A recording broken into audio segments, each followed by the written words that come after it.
everyone, welcome back to my channel, Silverline to Beauty Playbook. I don't know why I'm smiling so much y'all today. I don't know if I'm feeling myself or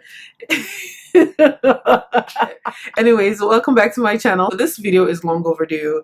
I'm gonna apologize for the fact that I never finished the second half of the story time, but I didn't think that anybody wanted to listen to another half of that story. But a lot of people really enjoyed the first half, which is the my coming to America story. So this is going to be part 2. If you haven't seen the first part, go and see it, because that can tie into some of the story that I'm about to lay on you. So I think where I ended on the last story, a lot of people wanted to know what happened. Did you have to stay back in Nigeria for 3 years? How did you come back? I really don't even know where to start. So by the point that my mom had said that, and I'm coming into realization that this was part of like the whole plan, I couldn't still wrap my mind around it, because in my mind I thought that it wasn't happening. She didn't mean it. She didn't want to let us go. There's no way we're gonna be here for 3 years. The lady who we were staying with was only a family friend, and at that point, since I wasn't really in touch with my dad or my dad's side of the family, all of a sudden they start showing up. My mom, I guess, instructed my dad to go ahead and send people to come get us. I refused to leave Lagos. Lagos was the city in which we had flown into. It's kind of like the big city of Nigeria. It's like the New York, when the hustle and bustle, that kind of city where people go to make it. Lagos was that city. And I was born and raised there. They wanted us to live with my grandfather, which is my dad's dad, who at the time lived in what some people will call either a village setup or some kind of small township. It's nothing like Lagos. It's like going from like New York to like Boise or Iowa somewhere. Like things get really, really, really small. At the time, I don't think that we knew that. So my grandmother, which is my grandfather's wife, so she shows up and she's like, "Don't you want to come see your grandfather?" I'm thinking to myself, no, I don't even want to be here. In regards to talk about meeting somebody, like, go on with all of that. He wants to really see you guys. She comes a couple of times, and eventually we agreed to go and see him. Me and my sister agreed to go see him. In the township was called Sapele. So we got there. I remember there was food and drinks waiting for us, and we were only supposed to be there, I don't know, like a week. All my uncles from my father's side was there, I believe. There was just a whole bunch of family members there, and as soon as we got there, everything changed. I remember them saying, offering us food and drinks, and we had some of that. And then when I decided to call up a meeting stating that, we're supposed to go back to Lagos, they were like, "You're not going anywhere. This is it. This is home." And I don't know, every time I think about how I got there, I'm just like, again, this has happened. So now, so we get there, and I'm realizing that this is it. This is where we're going to be. I remember many times just crying. I remember one time my mom called, wanting to speak to us. And the way that house was made, it was like a 3-bedroom house, but there was definitely more than 3 people living there. My grandfather lived there. My grandmother lived there. She had a room of her own, and he had a room of his own. So those were already 2 rooms taken. And then the other room was kind of like my uncle's room. I think there was like a bed or 2 beds in there. I can't remember. So, but there was at least at some point 10 people living in that small space. So you never got any kind of alone time to even do any talking. So when my mom had called, which it was kind of a scheduled call, so we knew she was calling, but everybody kind of sits around and they're listening, and you can't even get any me time. And I'm just like, I'm bawling on the phone. I'm like, "Mom, I'll change. You need to get me out of here. I don't know anybody here. I want to come home. This is not right." And she's not buying any of it. She's like, "Nope, you guys have been bad. You guys are gonna stay there." And she's adamant about her words. It's like none of my tears were even shaking her. And these were real tears. These weren't no crocodile tears, because I was truly, truly afraid. I was truly, truly nervous.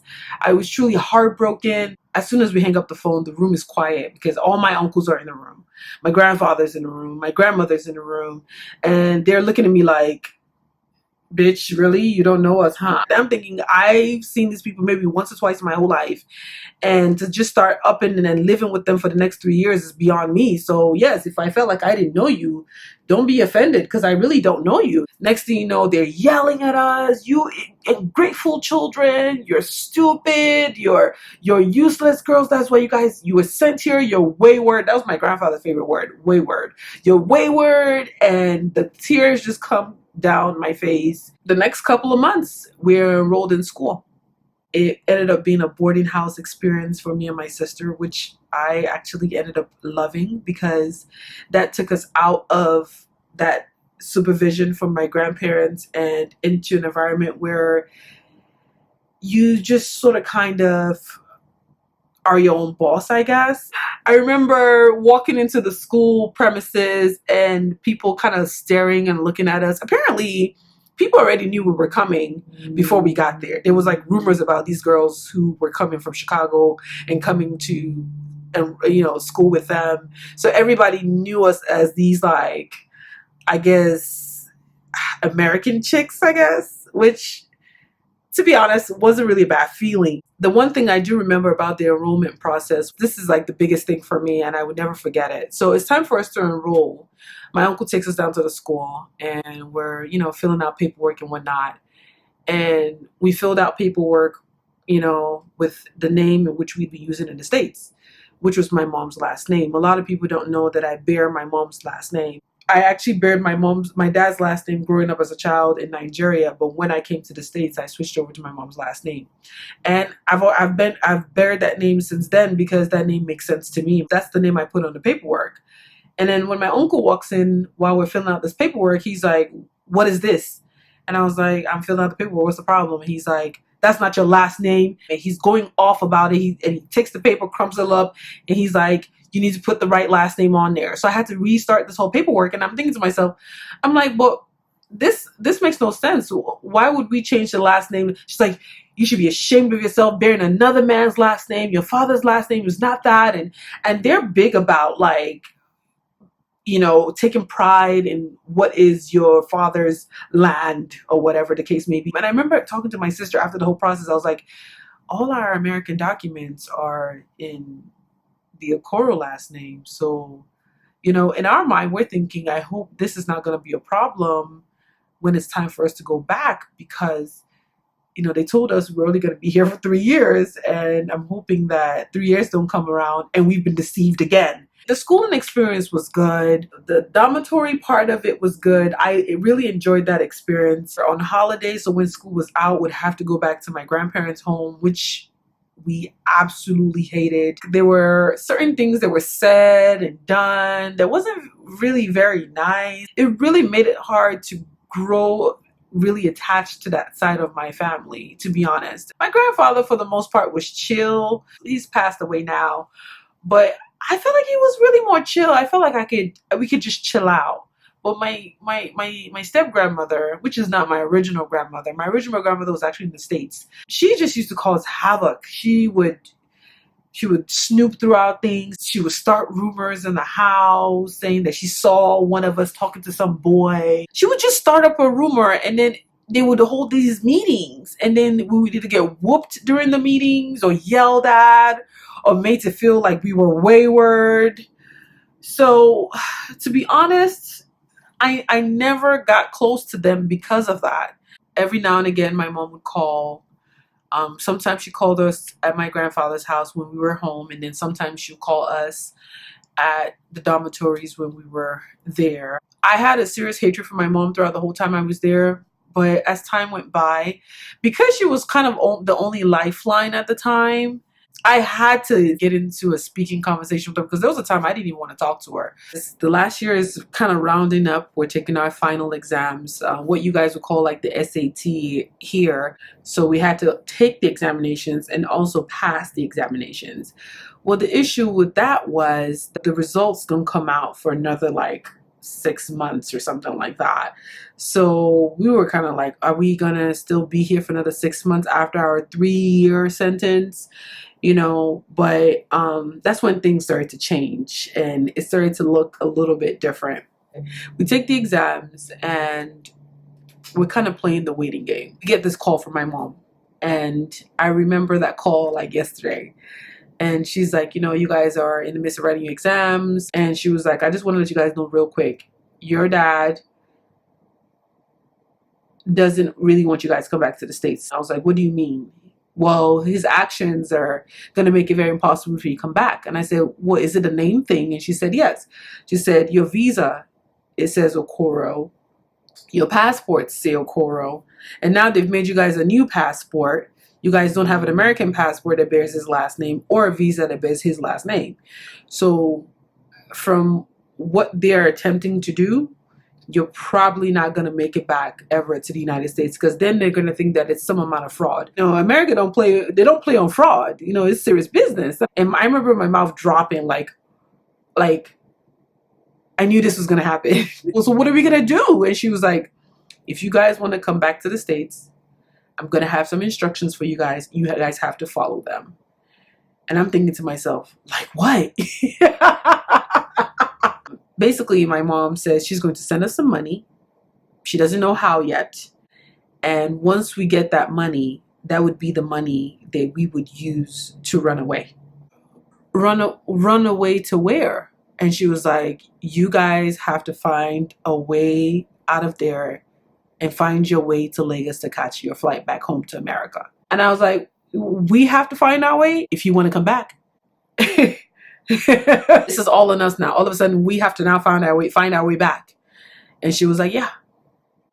We waited for instructions. My mom sent some clothes to us in this duffel bag. And to be honest, half of the clothes was missing by the time we got there. Like, things were mismatched, and I could tell that somebody had tampered with the bag. I don't believe he knew about the money that was in the bag. But my mom had the money sewn into parts of the bag. So just you opening the mere bag, you wouldn't see the money. So we were instructed later on how to get the money out of the bag. So she sends this quote unquote money bag. Me and Juliet get the money out the bag. We weren't even sure the day we were going to do it. We were like, should we just do it from here and go? We wanted to be able to do it straight from school, but we still had to go back home and get a lot of our stuff, our suitcase, all that good stuff. Once school season was over, we moved back into my grandparents' home for the last time. Every day, me and my sister had this eye-to-eye connection. We would sometimes go somewhere in the back of the house and talk about it in secret. And we're trying to figure out, like, when are we going to do this? And how is it going to happen? And if we can really pull it off. But we knew that we were going to need a ride. We needed a ride, somebody who can give us a ride from the house to where we were going to catch the bus to Lagos. The person who was going to give us that ride would be somebody who we could call at any time. So at the time, Juliet, my sister, had this guy that she was sort of kind of talking to, or they had something going on. His name was Richard. He was one of the only boys in school at the time that drove. He didn't own his car. I think the car belonged to his dad, but he knew how to drive. He drove a stick shift. And since he had like a thing for Juliet, we were like, okay, well, go ahead and ask Richard and see what he says. So we called him to the corner. This is before we left school, and we kind of told him about the plan. This was the only way we were going to pay him if we needed to. And he was like, oh, no, that's not necessary. So we told him that he needs to be ready at any given time to come with us on this journey. And he was like, he was down. We had a ride secured. We just needed to pick a day. And that was confusing for us because the way my grandfather's house was set up, there was always somebody home. So that for me, I really thought that at some point we were just going to have to literally walk out of the house acting like we were running errands and just run off without our bags, because I was like, how are we going to get all these bags out of this house without anybody noticing? One particular Sunday came around. Me and Juliet are sitting at home. We both realized rather quickly, actually, that there was nobody home that day. That morning we woke up. One of our uncles had just left town. One was supposed to be coming back. My grandmother was in Benin at the time. She was supposed to come back that day, I believe. And then it was just me. It was just me, Juliet, my grandfather, and one of our cousins. He was a little boy. He could have been like 2 at the time. So Grandpa wakes up for church that Sunday, and like every Sunday, he always asks if we're coming to church with him. and we lied and said that we were in our periods because the church my grandfather was going to at the time, if you were in your period, you couldn't go to the church. And of course, he's not going to check. So he was like, you know what, that's fine. So he takes my little cousin with him. I looked at Juliet, and Juliet looked at me, and we were like, it's time to go. And immediately we get on this phone. Mind you, the phone is locked up in a phone case. So the only thing you had access to on that phone, that's how restrictive this house was. Grandpa locked the phone up with a padlock. It's a phone case that only gives you access to the handset. The only way you have access to the either the rotary or the numbers was if you had the key to open it up so that you can use it. That's the way the phone case was made. And it was made so that people wouldn't use the phone all, willy-nilly. Had learned from a friend in boarding school a year ago how to so-called tap the phone. So there was a way that you can tap the line to get it to work. If you pick up the receiver, you have the sort of kind of like the ears or whatever that the receiver kind that depresses when you pick it up and put it back down. There's that little piece. That little piece can now be used as a dialer. So for instance, if you wanted to call 404, you would tap it 1, 2, 3, 4. And then for the number 0, you always tapped it 10 times for 0 every time. So you would type in 1, 2, 3, 4, 1, 2, 3, 4, 5, 6, 7, 8, 9, 10. 1, 2, 3, 4. That was your 404. You always had to tap it really, really fast. You couldn't stop. So you have to remember the number you were tapping. You have to literally be looking at the number you're tapping and counting, because once you lost count, you really literally called the wrong number. So that's what we did. So as soon as we realized that there was somebody, we picked up the receiver, pop, pop, pop, pop, pop, called Richard. Richard was there like literally less than 15 to 20 minutes. Which was awesome because that gave us enough time to just kind of pack up all the stuff we had, enough time to put down to write a kind of like a runaway goodbye letter. And I was kind of telling my grandfather that we're not lost, we're not stolen, we're not kidnapped. We had to get out of here. It was instructions that we had to follow, and we would get back in touch with him as soon as we could.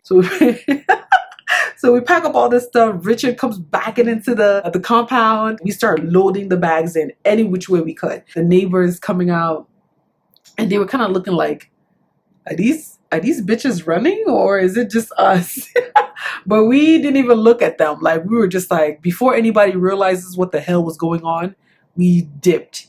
And literally within 30 minutes of him getting there, we were up and out of there.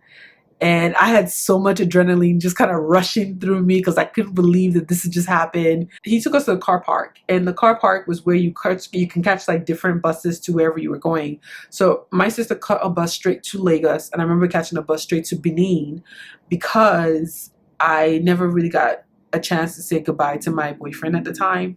I told him that I would try to see him before I left. So I went to go see him in Benin, spent like 2 or 3 days with him, and then went to Lagos. It was one of the most exhilarating, nerve-wracking, overwhelming feelings because there was always this rumor that my uncles knew people at the airport that would come and look for us and make sure we never caught the flight.